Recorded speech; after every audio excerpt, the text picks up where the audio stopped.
Menteri Lingkungan Hidup dan Kehutanan, Siti Nurbaya melakukan kunjungan ke Polres Lampung Selatan pada Senin tanggal 3 Mei tahun 2021.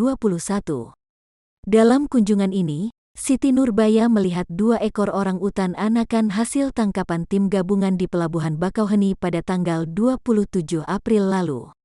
Menteri LHK melihat orang utan hasil tangkapan yang kini dititipkan di penangkaran JAN, Jakarta Animal Aid Network, yang ada di Kalianda.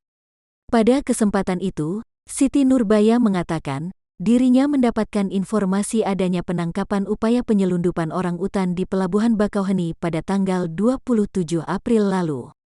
Menurut dirinya, orang utan merupakan hewan yang dilindungi dan masuk dalam kategori animal besar bersama gajah, harimau, badak, anoa dan komodo. Ini masuk dalam hewan langka yang dilindungi, terang Siti Nurbaya. Ia menegaskan, Sumatera saat ini sedang diikuti perkembangannya. Bagaimana menjaga prinsip kelestarian lingkungan termasuk yang menjadi ukuran tentang kelestarian satwa.